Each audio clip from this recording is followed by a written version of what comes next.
And we start tonight with breaking news on that missing Missouri 3-year-old. The Dunklin County Sheriff's Department says police in Zenith, Missouri have found Brianne Rodriguez's body. Yeah, that is something that they are really concerned about, some leakage there. And of course, it is pouring rain once again, something we do not need. You know, I was in Smithland today with photojournalist Chad Darnell, and talking to the folks, you really got this disappointment from people. They understand that the river is going to win this round, and there is nothing anyone can do about that. But you also got that feeling of resolve from people that once the waters do recede, they will reclaim their town.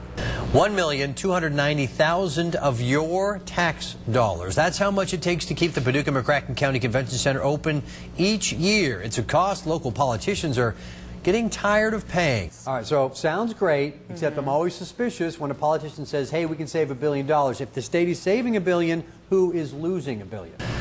Nearly 2 weeks after Standard & Poor's downgraded the United States credit ratings, Fitch Ratings says it will keep its rating on U.S. debt at that highest grade, AAA. It also says its outlook on the U.S. ratings is stable. Fitch cited the United States, quote, flexible, diversified, and wealthy economy, as well as its flexibility and monetary and exchange rates that allows it to adjust to marketplace shocks. The other main ratings agency, Moody's, still rates the U.S. debt at its highest grade, but says its outlook is negative. Now, your Weather Authority first forecast. One thing that's positive is the temperatures out there. It's cooled off a little bit. It's pretty nice. And that will bring back that nice, refreshingly cool air for this time of the year. Tuesday, looking for a high of 84 with sunny skies. So we're going to see the increase in humidity stick around for a couple of days, but we'll cut that off by the beginning of next week. If 84 is a cold front, I will take a cold front. All right, thanks very much. Well, instead of drinking a cup of coffee in the morning, maybe you should pour a little bit on your skin. Researchers found caffeine guards against the development of non-melanoma skin cancers. For each cup of coffee you drink, there is a 5% decrease of sunlight-induced skin cancer. They say it works by blocking a protein enzyme in the skin. And based on studies with mice, scientists believe caffeine applied to the skin could help prevent skin cancer. Mortgage rates are near record lows. Lots of people refinancing out there. We're going to explain why the refi market is changing, though, and how Netflix is working to appeal to a younger audience. Coming up. What are you seeing there? Jennifer, I'm seeing lots of water. Let me show you what that water is doing to this Ledbetter neighborhood. You see behind me, for those folks that live in that part of the neighborhood, there's about 6 houses back there. Unfortunately, for them, it's too late. The water came in so fast on Sunday, a lot of them couldn't get out with much more than what they had on. And this house beside me, though, this is the next line of defense. You see, this gentleman here has put sandbags all around his house, even has his air conditioning unit up on cinder blocks. He's ready for just about anything. And then this woman who lives in this house, we've been here today, and you can see that it's been sandbagged all around the house. But here's what's interesting.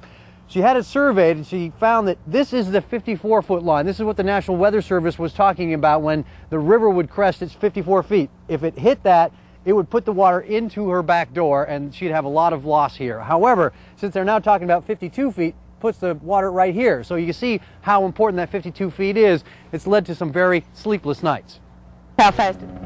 Well, Jennifer, right now a lot of people are leaving, and let me show you why. If you look down here at the Ohio River, you can see that it is up on the levee here. It's got a few feet to go before it actually tops the levee, but you can just imagine the forces pushing up against that concrete there. And that's one reason why I talked to the mayor of Cairo today. He's issuing what he calls a strongly encouraged evacuation. He uses that term because he's not allowed to order people to leave. And this is why there is some frustration down here. They're frustrated with the process, with the very fight over this Birds Point levee, because they feel like the fight itself is endangering lives. You're watching WPSD Local 6.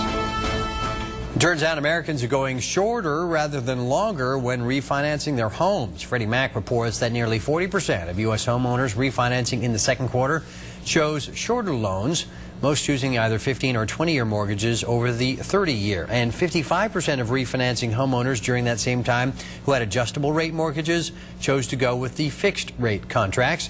Fixed rate loans accounted for about 95% of all refinance loans in the second quarter.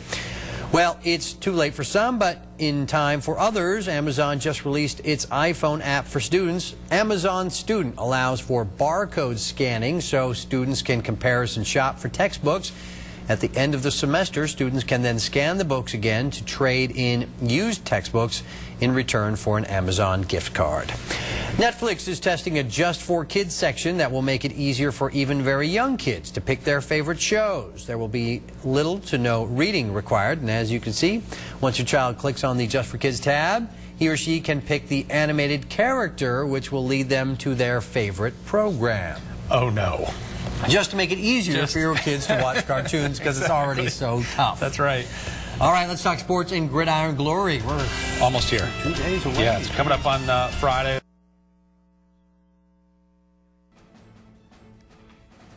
In tonight's Family Healthcast, crying doesn't make for a pretty picture. Well, at least it's not for her. She's had a bad day. But if that's not enough, there's another reason a woman's tears might be a turnoff for men. Scientists in Israel say emotional tears actually convey a chemical signal to men. They say men who sniffed a woman's tears collected in a tube were less sexually stimulated than if they sniffed a saline solution dropped down a woman's cheek. I don't know how they tested for that, but I guess they did. They also found real tears lowered men's testosterone levels. Experts say the study could give insight into why we cry when emotional, a trait exclusive to humans. You might recognize some of these faces. Who's that? I believe that's Taylor Swift. Okay, there should be another one coming up here in a minute. Anytime now? Anytime now. Hey, that's got to be Lady Gaga. Yes. I mean, the outfit. The Kermit outfit. That's my favorite. Okay, we got another one. Kanye West, yes. One more, my favorite, The Beeb, Justin Bieber. These are just some of the biggest names in music. But despite their star power, Americans spent 13% less on albums in 2010 than in 2009, and 15% less on concerts. That look worked for you, by the way. I'm going to try that more often. Industry insiders fear that trend will continue. But could the internet and a television show change the way we enjoy music in 2011? Well, have you got your glasses, your wand, maybe your broom ready? Because tonight is the night. Oh, that's right, Jennifer. The final installment of the Harry Potter series comes out at midnight tonight. I'm ready for it. In fact, watch this. Wait. The pen is mightier than the wand. I learned that over at Hogwarts over the weekend. Well, for the rest of you muggles out there, though, Local 6's Jonathan Warren shows us what the fuss is all about. And some messages from the Wizarding World actually showed up on a Lexington Road sign early this morning. I'm going to get you for that. Well, someone hacked into electronic road signs in the Lexington area, and a passerby shot these photos at 12:30 a.m. The sign reads, "Death Eaters Ahead," and "Muggles Beware." A short time later, officials fixed the sign, and it once again silently alerted motorists to construction in the area. Looks like I got to get my pen service. Something must have gone wrong there.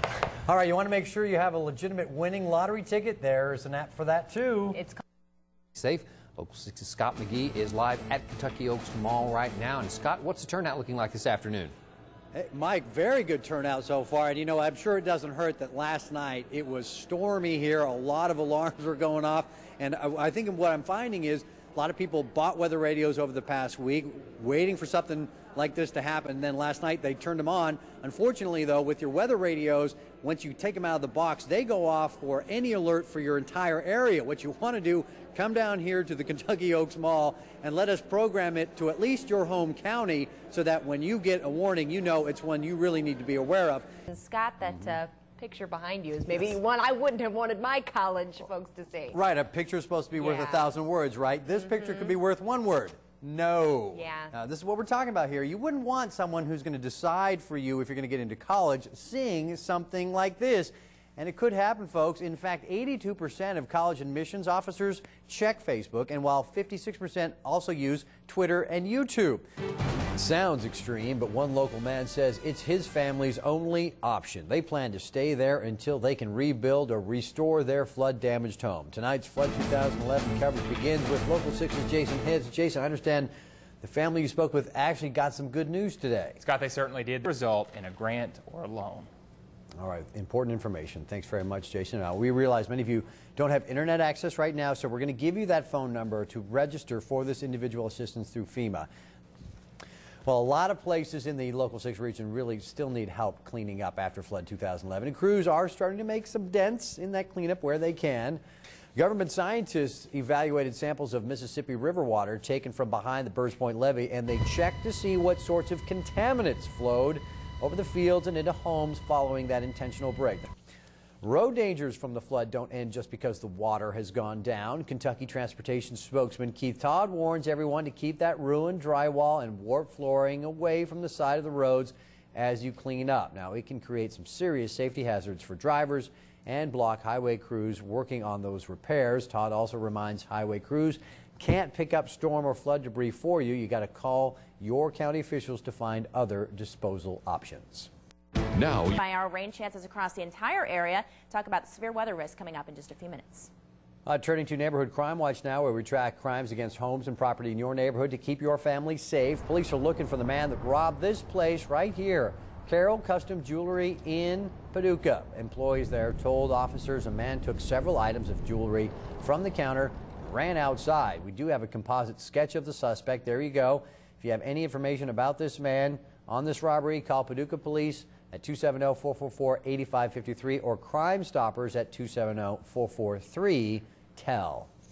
Well, the commander of the 101st Airborne Division at Fort Campbell says he doesn't see morale wavering among his troops.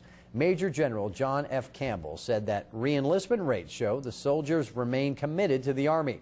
A recent survey showed some declining morale among troops in Afghanistan compared with 5 years ago. Campbell acknowledged, though, that tough fighting during the deployment that just ended took a heavy toll on the division, which has lost 125 soldiers since March of 2010. And a place to honor those who fought for freedom in the South has opened in Alabama. Well, the first Freedom Ride left Washington, D.C. on May 4th, 1961, and had 13 passengers. Well, some more good news on the job front. The Labor Department says 39 states recorded a drop in unemployment in April. That's up from the previous month when 34 states reported decreases. In the past 3 months, businesses have added more than 250,000 jobs per month, the fastest hiring rate in 5 years. So what about our states? Well, Illinois' rate fell to 8.7%, the lowest since February of 2009. Missouri fell to 8.9%. It hasn't been that low since March of 2009. Kentucky dropped to 10%. The lowest since February of 2009. In Tennessee, bucking that trend a little bit, its rate actually went up in April to 9.6%. Well, only Michigan, Minnesota, Nevada, and the District of Columbia reported increases in unemployment. 8 states had no change at all.